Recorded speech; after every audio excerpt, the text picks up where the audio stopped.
Right. Um,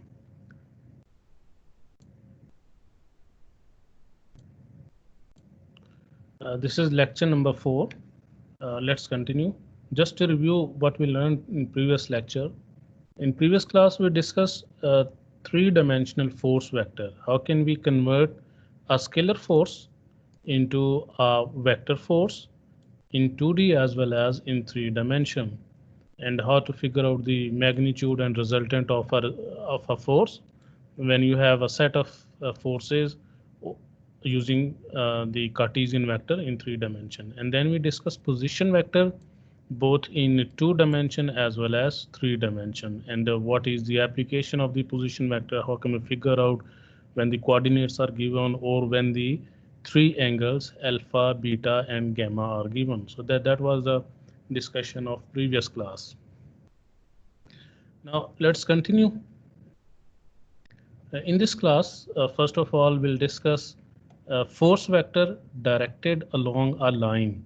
That if a force, basically, let me show you, like in 3 dimension, the problems in statics, direction of a force is specified by 2 points through which its line of action passes. You can see here, for example, this is a line, let's say from A to B, and let's say the application of force is at point B. Now, how to figure out that force along a line? So that's our objective. So how can we figure out that force along a line?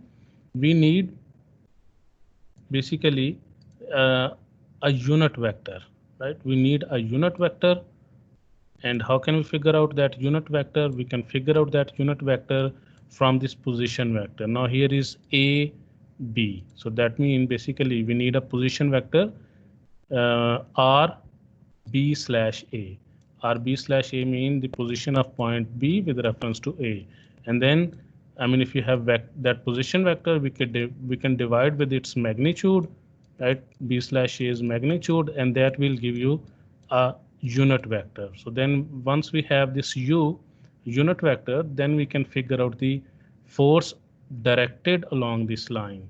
I mean, we can take, I mean, force multiply by that unit vector, that will give you the force which is directed along that line. I mean, that force magnitude and this unit vector, and that unit vector can be figured out from the position vector. I mean, the position vector divided with its magnitude. We know that the position vector is equal to, I mean, if that's b coordinates, a coordinate xb minus xa plus yb minus ya and plus zb minus za, and you can divide with its magnitude, which is xb minus xa square plus yb minus ya square plus zb minus za square. So this is how we can figure out the magnitude of this force in 3 dimension and directed along a line.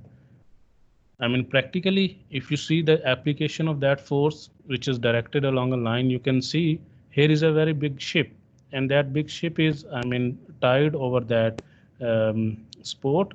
And in that case, how to figure out that how much that force is applied on that so that it can withstand. So we must have the knowledge of the total force which is required, which is directed along that line. So in that case, again, what we need is the magnitude of that force, right, and that position vector. So in that way, we can figure out the force which is directed along a certain line.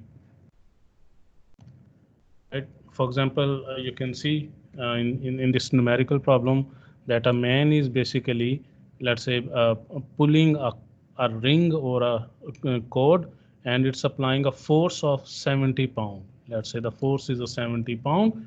Now the question is, represent this force acting on a spot A as a Cartesian vector and determine its direction. So that means now what is the magnitude of the force along a line? So this is a force along a line, and that force, I mean, the numerical value of that force is given to be 70 pounds. So we want to convert that force along a line, and which line? AB line. So that means first of all we need the position vector of this line. Position vector mean from A to B. I mean, we need basically R B slash A. right? So that means we need the coordinates of B as well as A, which is equal to RB minus RA, right? And how to get the coordinates of A and B? For example, what are the coordinates of A? Anyone? What are the coordinates of A? Sir, 0 in x direction. 0? Sir, 0, 0 and 30. Yes, right. 0, 0 and 30. So these are the coordinates of A, because you can start from the origin, right? So it is exactly lying on the z-axis. So the x value and y value is 0. So exactly you will have coordinates 30. And then what about the coordinates of B? So that means again, if you 12 start from the and origin, -6. if you start from the origin, you have to move in the x-axis, positive x-axis 12, positive z direction 6, and in negative y direction 8. So basically for the B coordinates, you will have positive 12, and then positive z is 6, and negative x is 8. So minus 8, and then positive 6. So these are the coordinates of B. 12 comma minus 8 comma 6, right? And then what will be the position vector now? This position vector will be equal to B minus A. So that means 12i, that will be 12i, because this is 0. So 12 minus 0, 12. Then minus 8 minus 0, minus 8. So minus 8j, right? And then 6 minus 30, that means minus 24. So minus 24k. So that will be the position vector. So once you have position vector, you can get its magnitude. So now you need its magnitude. And how can we get magnitude? We have to take the square root of 12 square minus 8 square, 24 square, and then you will get its magnitude. So once you have the magnitude as well as the position vector, then you can get the unit vector. So unit vector will be equal to the position vector divided by its magnitude, right? So once you get the position, that unit vector, then you can get that force as a vector, right? That force as a vector mean the unit vector directed along this line and the magnitude of that force, right? So we can do that. For example, this was the position vector. I mean, position vector mean this one, this vector RB slash A, which was equal to 12i minus 8j minus 24k. And then we can get its magnitude by taking the square of this, and the magnitude is 28. And then if we have the position vector, unit vector, then what will be the unit, that u? You divide the vector with its magnitude. So this is the position vector. Then we can know the force now in terms of vector. So Fu, so value, numerical value of the force is 70 pound, and then you multiply with the unit vector. Now it become, now the force, that 70 pound is in terms of the vector now, right?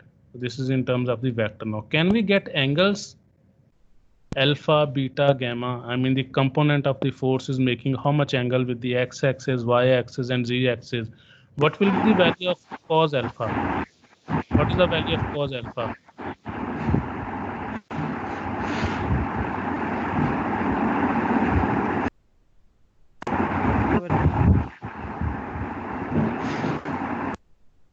What is the value of cos alpha? 30/70. 30 over 70. 30 over 70. How? Where is 70? No, that's not correct. Basically, direction you get from the unit vector. So you have to see the unit vector. Where is that unit vector? This is the unit vector. So unit vector, this is equal to cos alpha. This term is equal to cos alpha. The second term is equal to cos beta, and the third is equal to cos gamma. I think we discussed that a unit vector is equal to cos alpha I, cos beta j plus cos gamma k. So cos alpha is here simply 12. But sir, we can Yeah, you get will the get same the answer same by answer. 30 over Yeah, 70. yeah, you will get the same answer because this is a vector. If you divide that with the um, with its magnitude. So what is its magnitude?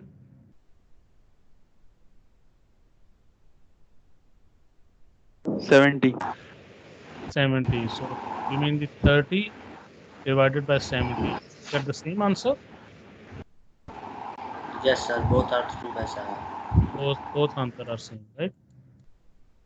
So if you simplify, this will be how much? This is 3 3 by 7. and this is 7. Similarly, if you simplify this one, this is 3 divided by 7. Yeah, you will get the same answer. So similarly, you can use the unit vector as well as if you divide that component with the magnitude, you will get the same answer. Right? So this is cos alpha, cos beta, and cos gamma.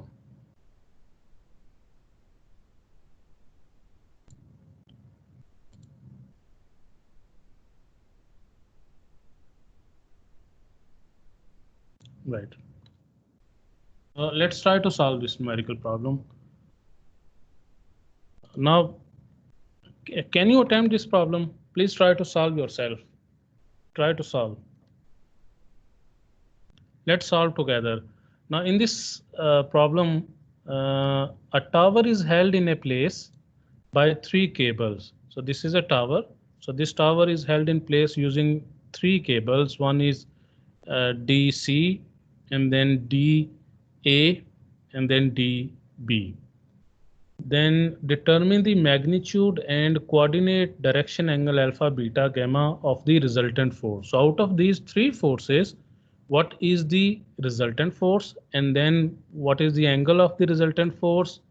Then you can take x is 20 meter and y is 15 meter. Where is x? X is this one. So this is 20 meter, right? And y is 15 meter, right? So that means you need to get the resultant of. So how can you get a resultant? FR. Right? You have to add, resultant force in terms of vector. You need, since there is 3 vector force. One of the force is, let's say, FDC. Another force is FDA, or the other one is FDB. So you have to add up 3 forces, 3 force vector. So one is FDC. And then the second force is FDA, right? And the third force is, let's say, FDB, right? So once you add up the 3 forces, right, the 3 force vector, then you can get this resultant force, right? And how to convert, but we have the numerical value only. We don't have the vector force. Here we have the 600 Newton. Here we have the 800 Newton. And what is the value of the third force? FDA.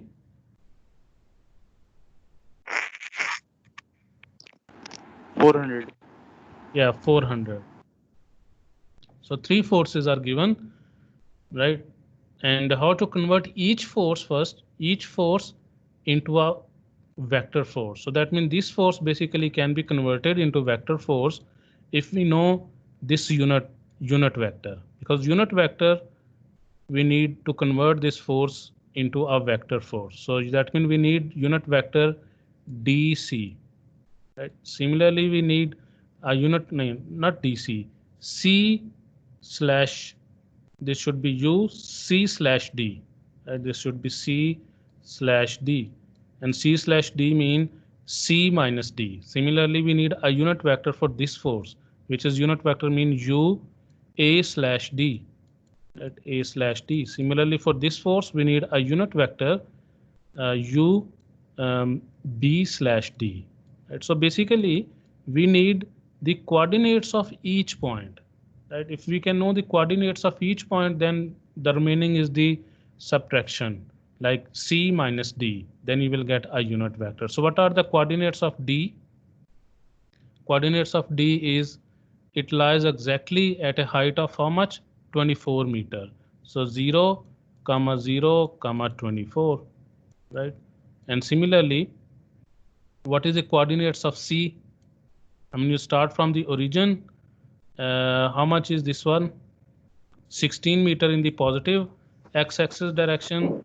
Then in negative, y is 24, 18, and then yeah, that's it, because it lies on the plane. There is no height in the z direction. So the coordinates of C is plus 16 and minus 18, right? And similarly, the coordinates of A, if you start from the origin, you have to move in the positive x direction and then the positive y. So how much is x? X is 20 and y is 15. So that's the coordinates of point A. Similarly, we have to figure out the coordinates of point B. So what are the coordinates of point B? You have to start from the origin. You have to move in the positive y direction. This is 4 meter, and then the negative x direction, which is 6 meters. So minus 6 comma 4, right? So these are the three coordinates. Remaining is to figure out the unit vector. So once you get the unit vector, this one, then UD, you have to multiply that unit vector UC/D with the numerical value of this force, which is called FDC. So then you will get this force vector. Similarly, you have to multiply the numerical value with that unit vector, then you multiply, then you will get the second force vector, and then you add up all the vectors, right? So this is the FDA. I mean, you multiply that force FDA, which has numerical value of 400, is 400. You multiply with its unit vector. This is the unit vector, right?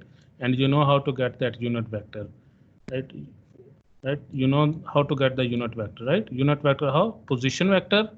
That position vector divided by its magnitude, then you will get that unit vector. Similarly, for the second force FDB, this is FDB. Similarly, you multiply 800 with its unit vector. Similarly, for the third force, right? So now you got these three force vector now, right? These three force vector, right? Then you add up these three, then you will get the resultant one. So FR is the sum of the three vectors.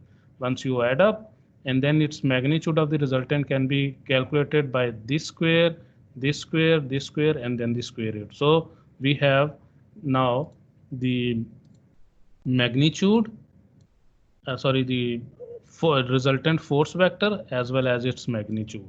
Now, can we get the direction cosine like cos alpha, cos beta, cos gamma, right? What will be the value of cos beta? minus 16.82. Yeah, Divided minus by 16.82 divided by 1.5. Yeah, divided by 1.5. So this way you can take the inverse and then you can get all the three angles, alpha, beta, and gamma.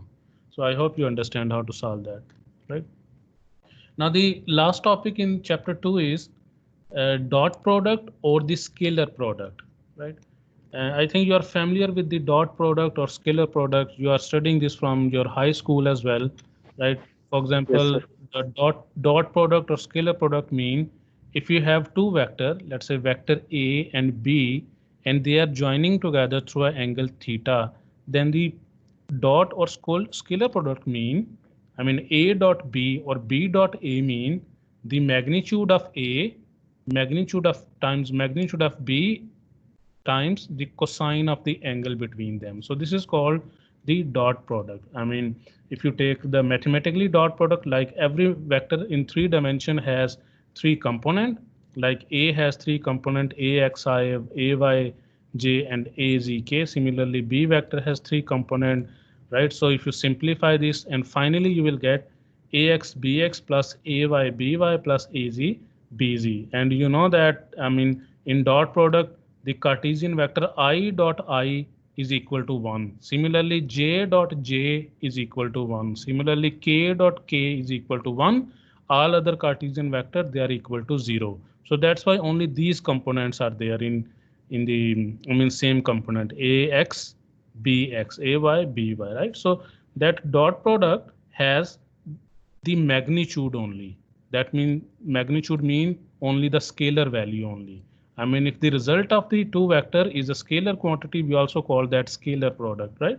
So there were two vector A and vector B, if we take the dot product, then the result is a scalar quantity. You can see that like 15, 20, that's a scalar value, right? But the important question is why we study dot product? I mean, what is the application of the dot product? Anyone? I mean, why we study dot product? What is the application?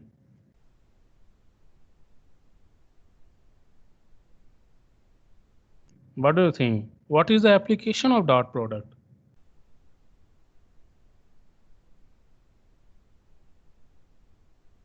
Anyone? Scalar के लिए use होता है जो हमारा scalar product होता है वो तो इसकी उसमें डेफिनेशन होगी कि I mean you can get क्योंकि सर अगर जो वेक्टर है उसमें जब डायरेक्शंस आती हैं तो उसके लिए क्रॉस होता है तो आई थिंक उस जो डॉट प्रोडक्ट है वो सिंपल मल्टीप्लिकेशन ही है एप्लीकेशन इसकी क्या हो सकती है no I mean Sir, I if two can find projection of vector.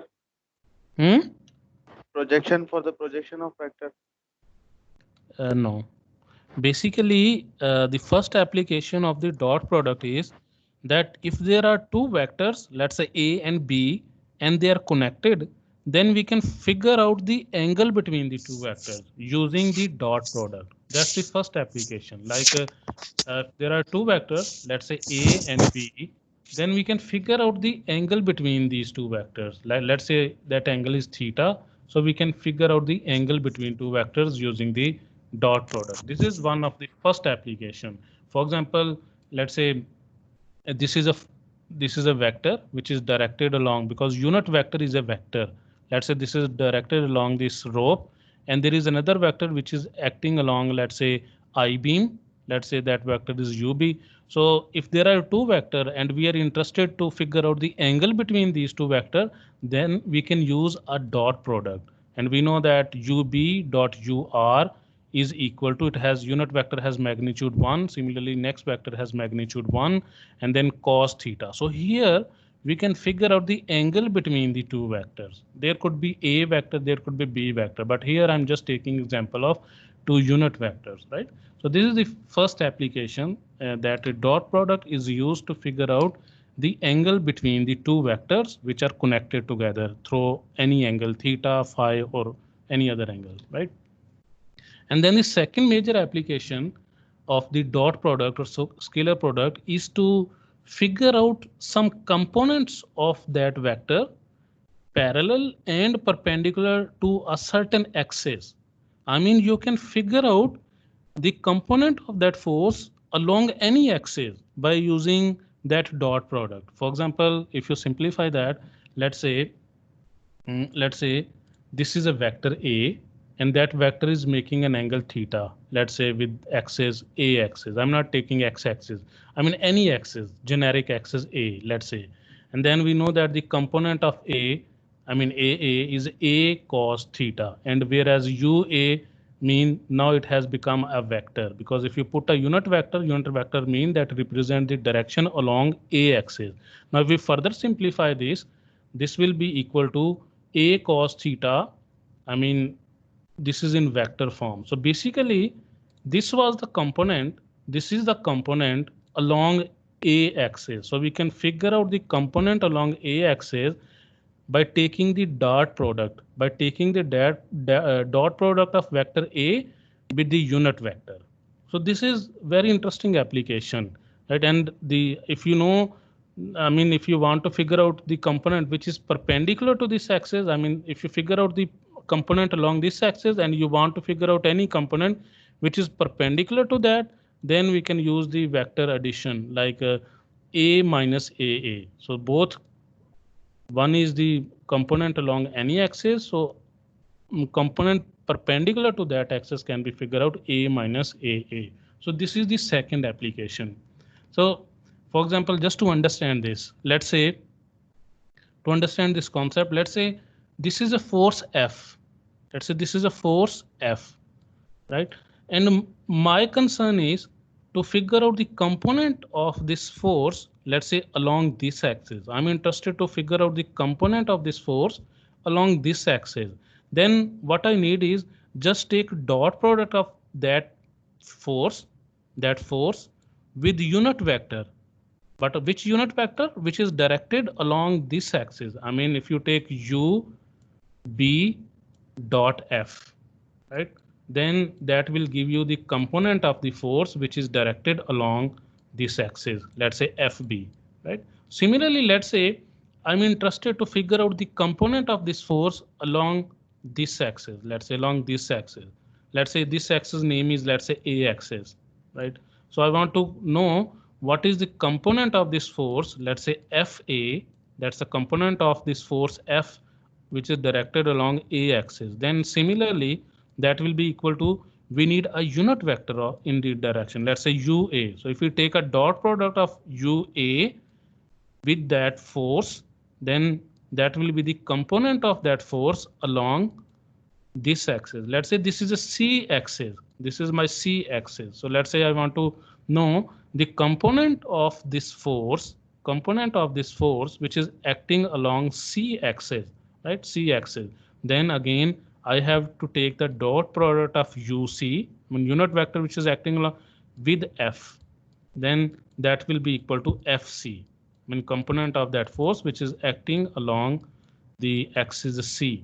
Now I can figure out the component which is perpendicular to any axis. Let's say if you want to know the component perpendicular to this axis, then the total force minus FB, right? That will be the component which is perpendicular to this axis. Similarly, let's say I want to know the component which is perpendicular to this axis, then F minus FC, right? Similarly, let's say I want to know the component which is perpendicular to this axis, then F minus FA, right? So this is the second application of the dot product, that you can figure out the component of any vector along any axis. But what you need is, you need to know the unit vector along that axis, and then you can take the dot product of that unit vector and the force. Then you can get component of the force along that axis. Let's see, to understand this, try to solve one numerical problem. Now consider this is a frame. Let's say the frame is shown, its position is shown in the figure, and the frame is subjected to a horizontal force. Let's say this is a horizontal force and its magnitude is a 300 joule. Determine the magnitude of the components of this force parallel and perpendicular to member AB. So this is a member AB. Let's say this is a member AB. We want to know the component of this force. This is a force F. We want to know the component of this force parallel to this axis, right? And perpendicular to this axis. Parallel and perpendicular to this axis. So that means if we want to know the component of this force parallel to this axis, then first we need a unit vector along that AB. So that means basically we need is, first of all, U B slash A, that unit vector, right? And then that unit vector, we can take the dot product of that unit vector with that force. Then this value will give the component of the force along AB, right? Along AB, right? And then how to get the component parallel to that? We can take F minus FAB. Right? From total force, we can minus that FAB, that will be component which is perpendicular to that axis. But the question is how to figure out this unit vector along AB. We can get that unit vector from the position vector, right? We know that we can get that unit vector if we divide any vector, let's say that position vector, with its magnitude, right? With its magnitude, then we can get the unit vector. Right? And how to get that position vector BA? We need coordinates. We know the coordinates of A is 0, 0, 0, 0, 0, because it's already in the origin. And what are the coordinates of B? Coordinates of B is, if you start from the origin, you have to move in the x-axis how much?